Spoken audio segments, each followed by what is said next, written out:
Seminggu kemudian, tiba-tiba ada jenderal perang datang ke desa itu dan mengumumkan sesuatu yang membuat warga di desa itu panik. Ia berkata, "Sekarang negara kita sedang diserang musuh. Semua pria di desa ini yang sehat jasmani rohani dan sudah cukup umur wajib turut serta dalam perang. Hari ini juga berkemaslah dan ikut kami." Wah, seketika wanita di sana pada nangis kan?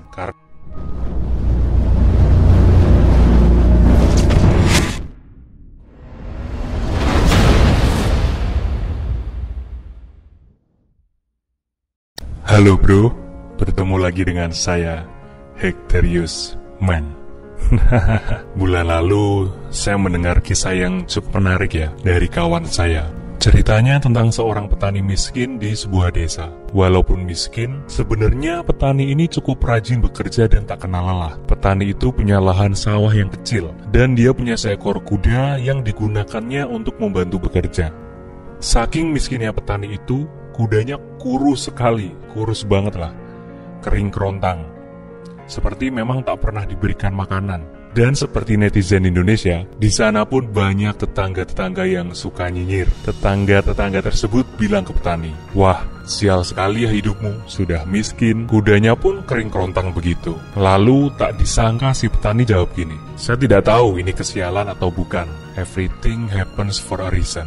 Di suatu hari selanjutnya, petani itu sedang menggarap sawahnya. Lalu tiba-tiba kuda satu-satunya tersebut berlari ke arah hutan, entah apa sebabnya. Ditunggu 1 hari, masih belum kembali. Ditunggu 3 hari, masih belum kembali. Ditunggu seminggu, masih juga belum kembali. Lalu yang kembali malah tetangga-tetangga yang nyinyir itu. Mereka berkata, "Wah, sial sekali ya hidupmu, sudah miskin, sekarang ditinggal kudanya lagi. Mungkin kudanya melarikan diri karena kamu miskin sih."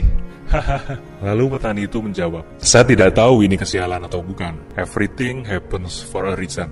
Lalu 3 hari kemudian, ketika si petani sedang menggarap sawahnya, dari kejauhan tiba-tiba ada suara langkah-langkah kuda yang berlari bersama-sama. Setelah dilihat, ternyata itu adalah derap kuda miskin si petani. Dan ternyata kuda kurus itu membawa 100 kuda liar yang sehat dan bugar lainnya. Para tetangga nyinyir yang melihat itu takjub. Mereka tertarik untuk membeli kuda-kuda tersebut untuk membantu mereka bekerja. Dan pada hari itu, tersisalah cuma 1 kuda liar yang tetap dipelihara petani. Kuda lainnya sudah dibeli oleh tetangga-tetangga dan orang dari desa sekitar. Para tetangga nyinyir itu pun datang. "Wah, beruntung sekali ya hidupmu petani. Sekarang kamu jadi miliarder." Lalu dengan rendah hati si petani menjawab, "Saya tidak tahu ini keberuntungan atau bukan.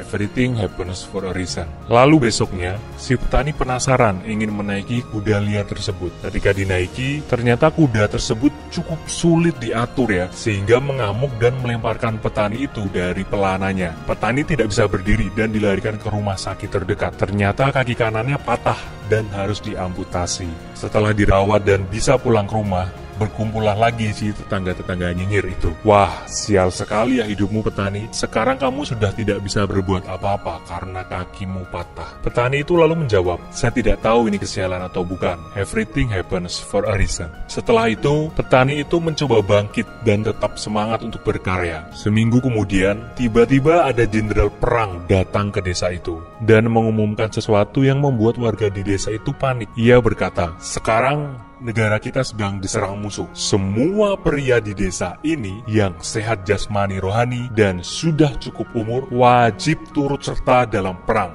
Hari ini juga berkemaslah dan ikut kami." Wah, seketika wanita di sana pada nangis kan, karena suami dan anak yang sudah cukup umur wajib ikut perang dan meninggalkan keluarganya. Tidak lupa sambil nangis, si tetangga-tetangga nyinyir ini tetap nyinyir ke si petani.